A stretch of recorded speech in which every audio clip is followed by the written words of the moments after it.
Hey everybody, Matthew here from MiniWarGaming.com, and I want to do a bit of a book review here for Soul Wars by Josh Reynolds. I just finished reading it over the weekend, and so I thought while it's fresh in my mind, I've just read it over the past week or two, I can't remember how long it took, maybe a couple weeks, I want to talk about it, and its contents, and what I think about it. So before I go any further, I'm going to divide this into two rough segments. The first part, which will be the first few minutes, is going to be, as much as I possibly can, a spoiler-free segment, in which if you want to read the book and you're worried about me giving away things, that I'll do my best to just talk about things generally. And so anything I do talk about the story is stuff that you either read on the back of the book, or you'd find out shortly into the book, or it's just, it's just more an overarching thing. I hopefully don't give anything away. The second part, once I've kind of gotten through that, I'll give you a big warning, spoilers coming, and that's when I'll start to open up and talk more about the really cool stuff that I liked in there, because it'll be giving spoilers. So if you are somebody who hates spoilers, just watch the first part, stop the video once I give the warning. If you're somebody who doesn't mind spoilers and really wants to know all the cool stuff that happened in the book, then just watch this video to the end. So if you can't tell already, I loved the book. Josh Reynolds is becoming one of my favorite authors in the Black Library. I've read the Plague Garden. It's one of the Hallowed Knight series for Age of Sigmar. And what else of his have I read? I read that one. I read The Tainted Axe. And I thought there was some other ones that I read, but I can't see them off the top of my head right here. And I have a hard time remembering all the different books that I've read. I know there's him and Nick Horth, Dan Abnett. There's a bunch of authors which I've found that I've really enjoyed their writing style. And so they bring a lot to the 40K and to the Age of Sigmar universe. Josh Reynolds has written other stuff. He written a lot of stuff for the End Times as well. We've got his Fabius Bile series as well. He's got he wrote a lot of the Gotrek and Felix series. There's so much. Fulgrim, we have Ultramarine stuff, we've got Legends of the Age of Sigmar, Black Rift, he did that one. Nagash the Undying King, that's the other one I read. I read Nagash the Undying King, which was fantastic, which was a lot of fun as well. So, spoiler-free part first, Soul Wars was excellent. It's about 600 pages long. And so it's not ridiculously long, but it is a good-sized novel. It's 600 pages, I should say, in ebook form. I'm not sure how much that represents in a paperback or hardcover, because I buy them all through my iPad. But it was very interesting because I've been loving Age of Sigmar lore, and it is packed with it. It tells the story basically. Starts at the point of just at the end of Warhammer Age of Sigmar First Edition, where Nagash is doing his great scheme of bringing all of the grave sand, the realm stone of the realm of Shaiish, the realm of death, to build his great inverted pyramid, with the goal, as we now know, spoilers for if you've been reading all the stuff leading up to this right here, but this isn't spoilers for the book because it's right at the beginning. Essentially, he's trying to reverse the flow of magic in the realm of death so that it all flows to him, which would then amplify his ability to draw souls from the other realms as well. Hence why it's called Soul Wars. And it's an interesting thing that we're entering this new epoch with Age of Sigmar, where it actually does feel like there's a difference. At first, when I saw everything that was happening, I'm like, okay, they're just building up Nagash to be the next enemy. Chaos was kind of the big enemy in the Age of Chaos, and then Age of Sigmar hit, and they started driving back Chaos, and so now we need a new big enemy, so it's going to be Nagash, and that's true, that is what's happening. But they're also really starting to tighten in on the lore of Age of Sigmar, and defining what is important, and what exists, and what doesn't exist, and there's a few things, there's actually a lot of things jam-packed in this book that add to our knowledge of the lore of the Stormcast Eternals, the Night Haunt. We learn a lot about them, but we also learn a lot about souls in particular, and how they are going to be a very valuable resource, if you want to look at them that way, in the ages to come. Souls have always been important. Chaos has always been after the souls of mankind and elves and Druid and all that kind of stuff. We know that. That's not new. But this book really starts to get into what a soul is, how it can be formed and reshaped by different gods, and what exactly that turns it into as well. We also get a very good look at the process of how Stormcast Eternals are created. In fact, it almost goes through the entire process step by step as we are walked through it, as we follow characters along up in the realm of Azir, the realm of heaven, as we are introduced to the Sacrosanct Chamber. And so if you're getting into Age of Sigmar lore for the first time, well, I'm not sure if this is the best book for you to start off with. I would go for a quicker read like, which one? City of Secrets. It's probably a good quicker read. Spear of Shadows is awesome, but maybe this would be a good place to start. It's hard to say because there are so many books in the Age of Sigmar series that there's not like this one obvious place that you always want to start. But so what we get there is it starts off with Nagash completing his plan. Essentially, the stuff that you learn at the beginning of the book is stuff that you would learn by reading the lore in the Age of Sigmar rule book. It just goes into more details. You get to learn the personality of Nagash and of some of his followers even more. And remember, I haven't read all the End Times books. I haven't read every book on Nagash. And so to me, this is the second time that I got to look closely into the personality of Nagash and his desires and his passions and his emotions and his methods and all of that too. So maybe some of this isn't new, I'm not quite sure. But to me, there was a lot of new things that I was learning about him and about the Realm of Death and about his objectives and about the cosmos as a whole. I feel like I came away from this book really understanding it a lot more. So in this book, it tells that story. And once, the very first parts of the book talk about the Necroquake, basically when he did succeed in reversing it, and then it sends out this wave of energy throughout all the different realms. And it's kind of fun. It goes through each realm, or at least a lot of them, and tells a little tiny short story in each of them about somebody who experienced it a different way. And some of those we never go back to. It's just about kind of giving you this overarching feeling of what it caused. But then it comes back and it tells a story of Glimsforge. I'm so bad with all the names. There's so many names thrown at you in all these books. It's hard to remember them. But it's the city of order in the realm of death. And that is the main focus of the rest of the story as it comes under attack by a huge army of death. And so I'm going to tread lightly here to make sure I don't give any spoilers, because I think actually if you read the synopsis for it, Glimsforge, it begins with it actually talks about how he's attacking Glimsforge right there. And then it talks about the anvils of the Heldenhammer for the Stormcast Eternals. It talks about Lord Castellant, Ferris Thom, guardian of the 10,000 tombs. Basically, in Glimsforge, the reason it's such an important city is because beneath it, there is what's called the 10,000 tombs. And I'm not going to talk too much about them because it's interesting to discover what they are throughout the book. But essentially, they are being guarded by the anvils of the Heldenhammer. The Lord Castellant, Ferris Thom, is the main one who has kind of created the maze-like labyrinth down there to keep the dead in and the dead out. And so the city's become very important. Most of the people in the city don't realize how important that is. It's more of a secret there. But then basically Nagash sends his armies to claim them, because then it can bolster his armies as well. So essentially Nagash is starting his great crusade to retake his realm and eventually go and take all the other realms for himself as well. He's not satisfied with being Lord of Death. He wants to be Lord of all, which is a familiar story for any of the bad guys, right? You get Nurgle going into the Realm of Life during the Age of Chaos, and he takes it over because obviously the Realm of Life is his most interesting one. He gets to turn it into a bigger garden. But once he's really started conquering that, he turns his sights on the Realm of Death, because he doesn't want to just control the life cycle. He wants to control the death cycle as well, because they obviously go together so well.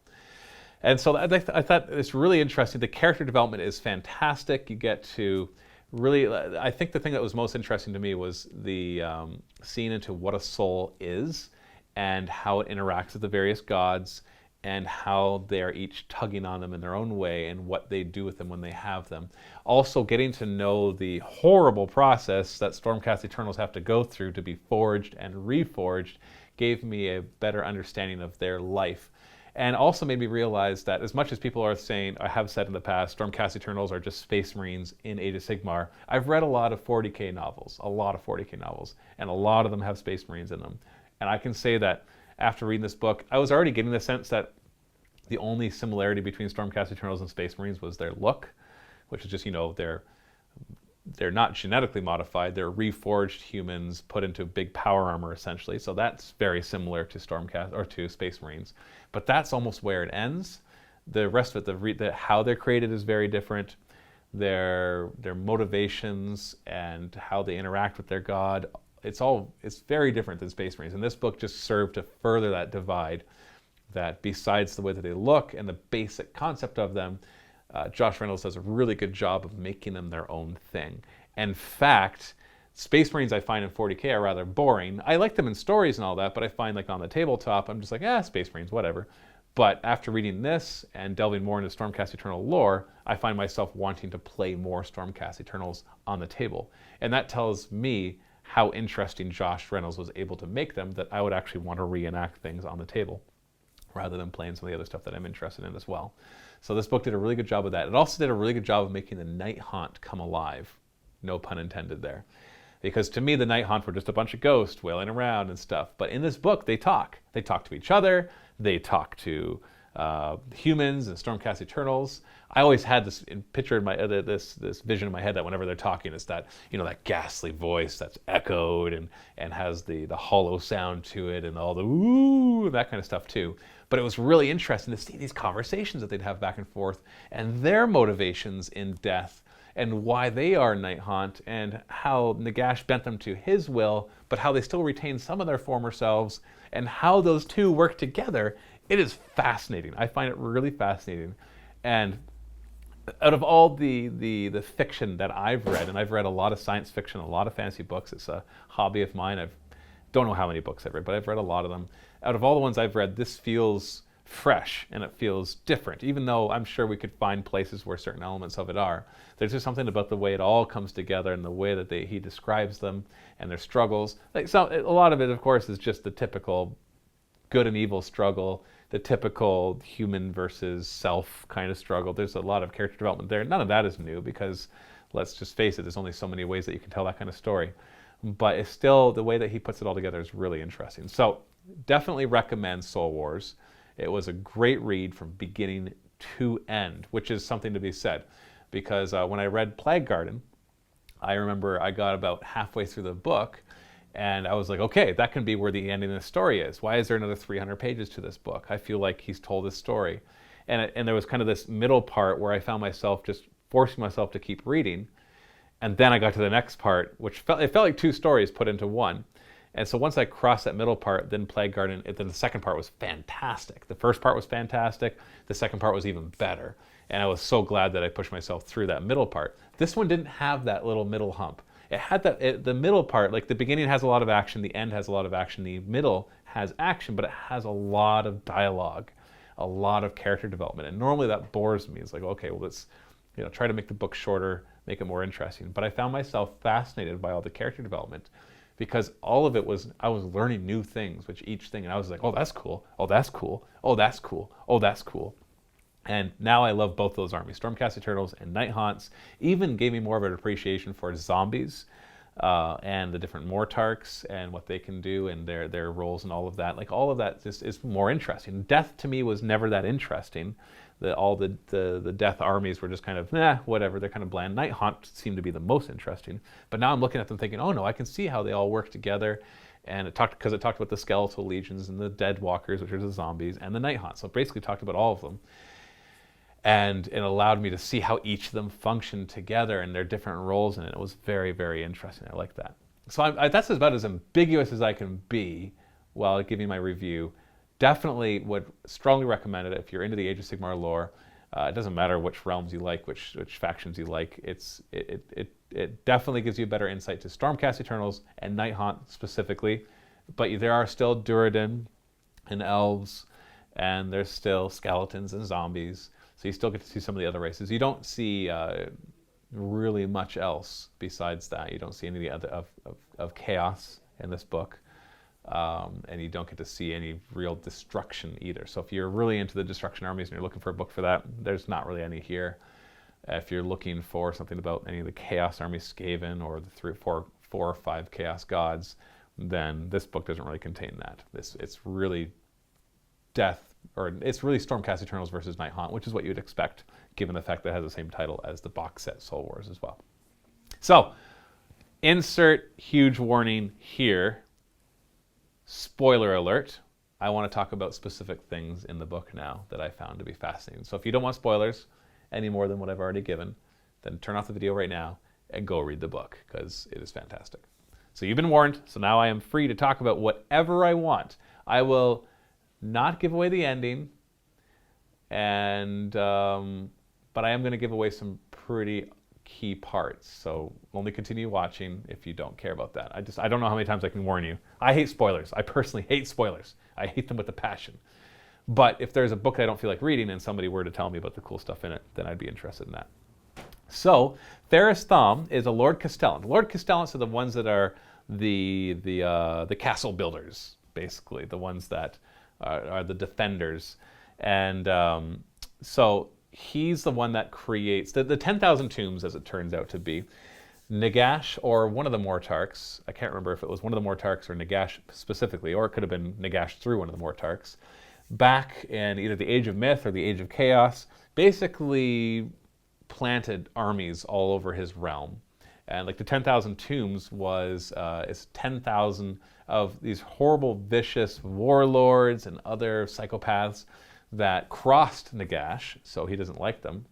And as a punishment, he confined them to these 10,000 tombs.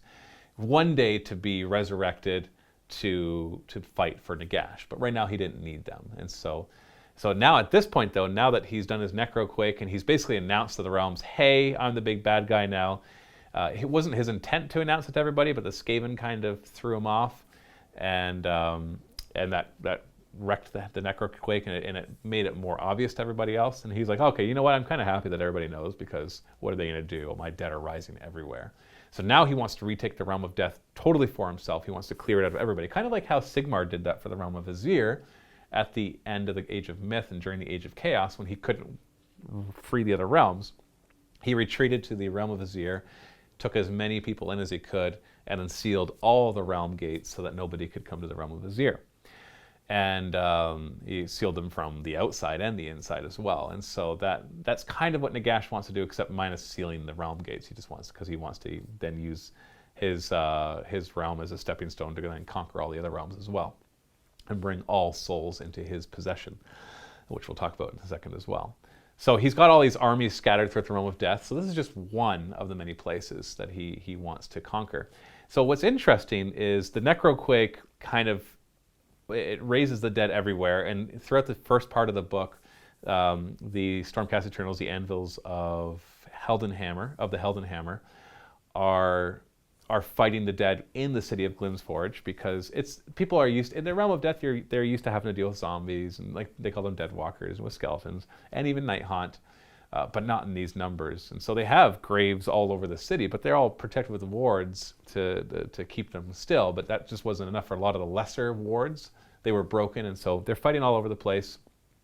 And in the 10,000 tombs, a lot of the tombs that weren't quite well protected burst open, and the dead were everywhere. The 10,000 tombs the majority of them were still sealed, but the dead were everywhere.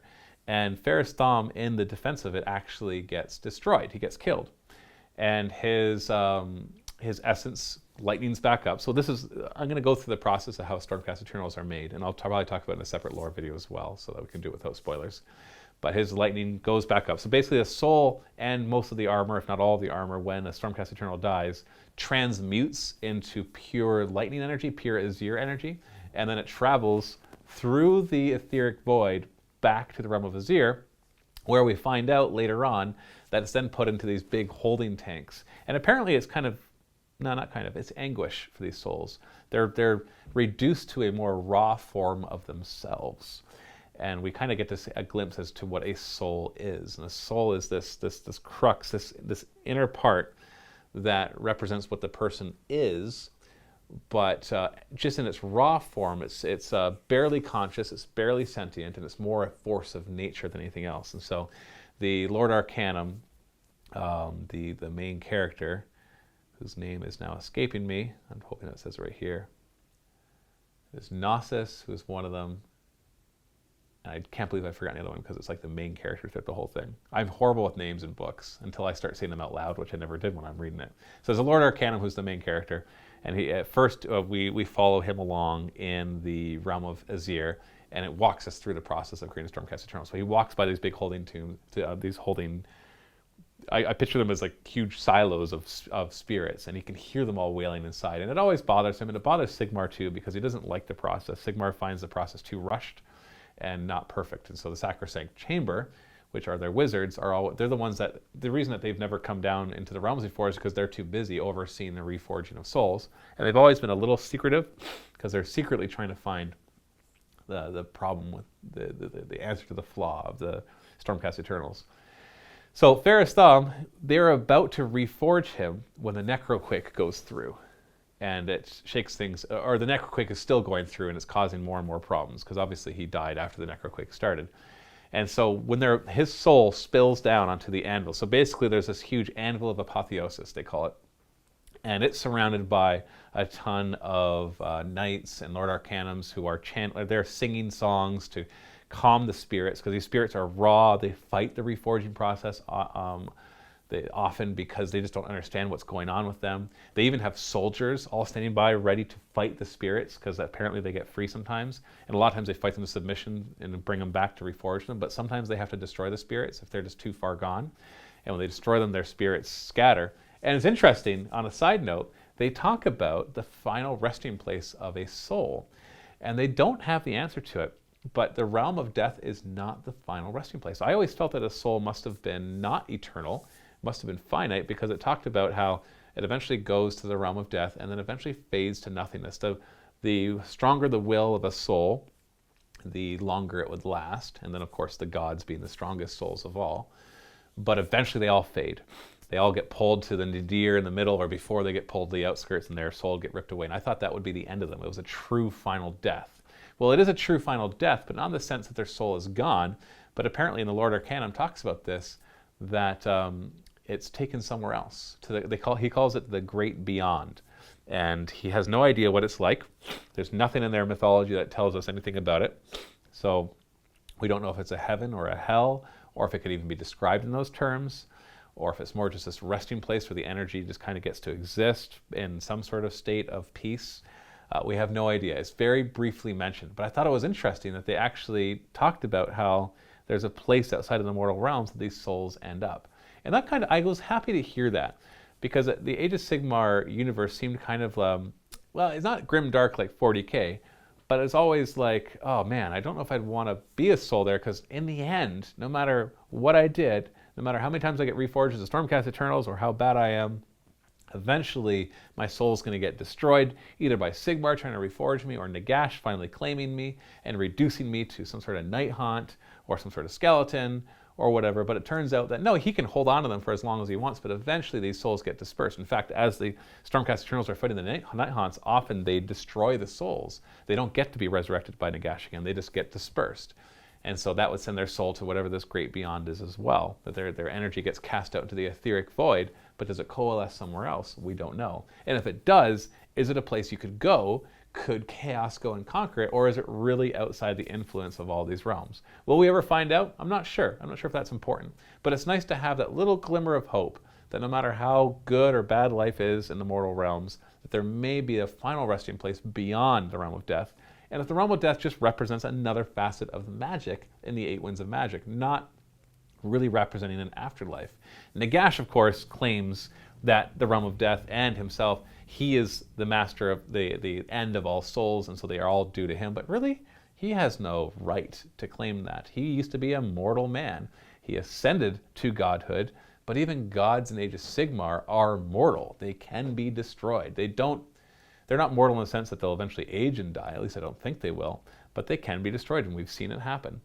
And so he's destroyed all these other lesser gods of death. I can just think of how nice a place the realm of death must have been before Nagash took the whole thing over, where there was a ton of lesser gods, and that you were able to go to these various kinds of heavens based on your mythology. That still exists.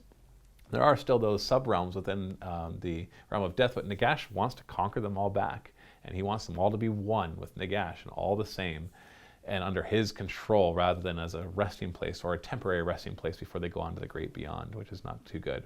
So going back to the realm of heaven, so they're in the middle, the soul, the lightning soul of, they call it the lightning geist, of Ferris Thumb comes onto the anvil and is totally disoriented and starts lashing out. And normally the Lord Arcanum would have been able to fight him back, But the necroquake just tumbled so much, it destroyed a lot of the realm of heaven, and even the Sigmarabulum, which is where you're up there, that's where they're doing the reforging. A lot of that is destroyed. Not so much that it can't be rebuilt, but it does cause a lot of problems. A lot of the spirits get free, and they try to recapture them, but a lot of them get away, including Ferris Thom's spirit. And as Lord Arcanum tries to get it, eventually it just gets cast out into the etheric void, and he has no idea where it goes. Well, he finds out later on that it goes down to the realm of death, because that's where Ferris Thom was originally from before he became a Stormcast Eternal. So as you look into the soul, you can actually see the hints of the different realms. The Lord Arcanums apparently can just look at you and tell you where you are from. Oh, I can see Amber in you, so you're from the realm of beasts. I can see Amethyst in that guy, so he must be from the realm of death. I can see Jade in this one, so you're from the realm of life, and so on and so forth. Did I get Amethyst right? I think that's realm of death. Either way, and so they're able to see that, and Ferris Thom has that in him because he's originally from the realm of death before he became a Stormcast Eternal. And on top of that, the story of how he became a Stormcast Eternal is apparently he was ripped away from his family by Sigmar just as they were all about to die. And so there's a part of his soul that is tortured by this, that they had to leave his family behind to their death rather than being there with them. And but then Sigmar rebuilt him into a Stormcast Eternal, which was very loyal to him. So he goes down. Nagash, while he's talking, sees all these souls drifting in from the necroquake, and he's happy about it. But then he notices this one very bright soul, and he reaches out and grabs it, and he sees this lightning geist, and he starts to pull it apart, and he sees that he can see the memories, and he can see the 10,000 tombs, and he's like, I know who this is. And he forces him into submission, and he rebuilds him into a Night Haunt, and who becomes a main character in the assault on Glimsforge, and eventually enters the 10,000 tombs to try to open them, knowing, of course, the secret passages, because he built them to begin with. I won't go any further than that. All I can say is you get to see him rebuilt, and his philosophy going from Sigmar's philosophy to Nagash's philosophy, and you get to see how they are so conflicting, and how it's not obvious to a soul which one is right. Maybe it's obvious to us. We can see Sigmar obviously as the good guy and Nagash is the bad guy, but to a soul who looks at it and says, no, Sigmar took me away from my family, forced me into his service, just as, like, what's the difference between that and Nagash forcing me to his service? Whoever rebuilds me, I'm loyal to. So does that really mean I have much free will? So was Sigmar a good guy, or did he just reforge me to think that he's a good guy? And a lot of these, it's very philosophical throughout this whole thing, which I really find interesting to see how that all plays out. We also get really interesting moments where the one jailer, that if you know the Night Haunt model that has like the chains and all that, he's capturing souls, and he actually captures Stormcast Eternal souls throughout the fight as well, which is of course to the terror of the Lord Arcanum. And as he's watching this happen, and he captures a Lord Celestant soul, and whenever he's near Stormcast just before they die, then he goes over there, he finishes them off, and he grabs their souls into his chains. So the Stormcast Eternal souls are being captured by the Night Haunt. I'm not going to tell you what happens after that for it, but all of a sudden it becomes a little more scary. That it's like, well, before Stormcast Eternals, they always had that, as much as the reforging process sucked and it was excruciatingly painful, at least they knew that if they died, they could return to the realm of heaven and get reforged. But Nagash has created new weapons to stop that from happening. And thus we see, and this is probably the coolest part of it all, that the new battle in the Age of Sigmar is no longer over territory, although it always will be, but it's more over souls. It always used to be like Realmstone was the main commodity or the main resource that people were fighting over, and that'll continue to be the case, of course, with their Shade Glass and the Warpstone for Skaven, all sorts of different kinds of Realmstone. But now, Nagash is fighting for souls, and Sigmar, we find out why he does not even destroy the 10,000 tombs. Like, he's been protecting them rather than destroy them. There's a good reason for that, which I'll leave you to find out in the book. But basically it becomes this realization that the war is over souls. And it makes sense because that's what chaos has always been over. Destruction doesn't care, they just like their destruction. But chaos wants your souls, death wants your souls, and it turns out Sigmar wants it as well. And they all have their own reasons for it, but they all think they are right. They all think they're delivering you from something else. So who is right? Are any of them right, or are they all wrong? And maybe there's another nothing out there that's actually the correct answer to that. Maybe they all need to leave souls alone so they can go to this great beyond when they die, or let the realms just do their thing. Who knows what the correct answer is? I have no idea. So that's my longer part of the review. I don't even know if I covered everything important. It doesn't matter. It's a great book. Go check it out. Josh Reynolds does a great job in every aspect of story writing. It's an intriguing storyline. He does great character development. The dialogue is fantastic. And it has a few epic moments where I'm just like elated to have read what I just read right up to the end. Especially it has huge payoffs near the end of the book as well, as he's built up so many different things. And I love that kind of writing. So thank you, Josh, for giving us such an awesome book. I look forward to reading more of yours. I currently just dove in. No, the next book I'm reading right now is by Nick Horth. It's Callous and Toll, because I read, it's basically, I think it's I don't know if it's a sequel to City of Secrets. No, yeah, City of Secrets. Yeah, City of Secrets, but at least it definitely does continue parts of that story as well. So I'm really interested in that. I'm already a few chapters in and I'm having a lot of fun reading that. Whew. So there's my review. Thank you so much for watching. Did you read Soul Wars? If you did, what did you think? Leave a comment below and let me know of any other books that you'd like me to review. And if I happen to have read them or will read them, then we'll see what I can do. Thanks so much for watching. Happy wargaming.